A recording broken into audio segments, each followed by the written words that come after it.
So he has an event at the White House, and it's about hunger, basically. And the White House Conference on Hunger, Nutrition, and Health met, and he speaks, and he knew that this Indiana Congresswoman, Jackie Walorski, who was a Republican, was the co-chair of the House Hunger Caucus, all right? And he also knew that this woman had been killed on August 3rd in a 2-car crash in Indiana, along with 2 people who work with her. The White House had previously released a statement on this woman's death, and apparently there had been some sort of a tribute to her at this event as well. So he knew all of that, and he gets up there and had the following comments. Watch, listen. And I want to thank all of you here, for including bipartisan elected officials like Representative Governor, Senator Braun, Senator Booker, Representative Jackie. Are you here? Where's Jackie? I didn't think she was going to be here. Jackie, are you here? She was going to be here. Jackie's not here. She's no longer with us. God rest Jackie's soul. He hasn't had a gaffe this bad since he told the gentleman in the wheelchair, stand up so people can see you. Remember? Oh, God, love you. Like, it's so bad. So then, just to finish the setup, Karine Jean-Pierre takes the incoming and finds her new favorite phrase, top of mind. Here she is trying to explain away this moment. What happened in the hunger event today? The president appeared to look around the room for an audience member, a member of Congress who passed away last month. He seemed to indicate she might be in the room. What happened there? So the president was, as you all know, you guys were watching today's event, a very important event on food insecurity. The president was naming the congressional champions on this issue and was acknowledging her incredible work. He had already planned to welcome the Congresswoman's family to the White House on Friday. There will be a bill signing in her honor this coming Friday. Still reading. So, of course, she was on his mind. She was of top of mind for the president. You said, Jackie, are you here? Where's Jackie? She must not be here. No, I totally understand. I just explained she was on top of mind. But I think the confusing part is why, if she and the family is top of mind, does the president think that she's living and in the room? I don't find that confusing. I have John Lennon top of mind just about every day, but I'm not looking around for him anywhere. When you sign a bill for John Lennon as president, then we can have this conversation. Okay, go ahead. These moments of confusion are happening with the reason. Go ahead. Excuse me, there are Americans are watching this and are having concerns. What do you say to that? This is a legitimate question. We need to have some answers. At the end of the year, what can you tell us about that? I'm sorry, somebody was yelling over you, so go ahead. There are reports that Treasury Secretary Yellen is looking to leave. It is not your turn to speak, and you're being rude to your colleagues, and let your colleague answer the question. Oh my God, Ben. What did you make of it? Well, I mean, honestly, Joe Biden making gaffes where it's very clear that all the bats are not in the belfry is not anything new. I mean, this is something that he's been doing for a couple of years. It wasn't like there was a lot going on mentally with Joe Biden even 15 years ago when he was mostly there. Now he's mostly not there. And so that wasn't the shocking part.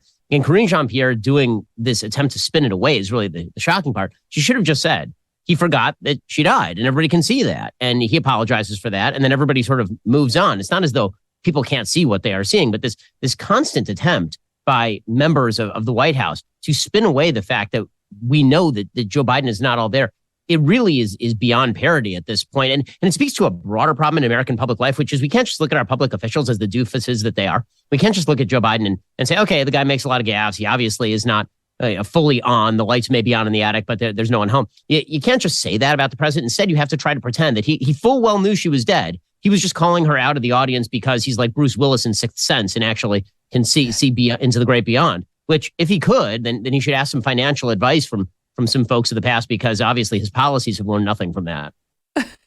It's that you're exactly right. Her attempt to spin is even worse than what he did. And people are like, oh, he should apologize. I'm like, I don't. I mean, like, he clearly didn't mean any offense to the woman's family. He doesn't have the mental facility any longer to even know whether she's dead or alive. We can all see that. So it wasn't an intentional. And even the Congresswoman's brother is in the news today saying, basically he feels bad for Biden. He feels sorry for him.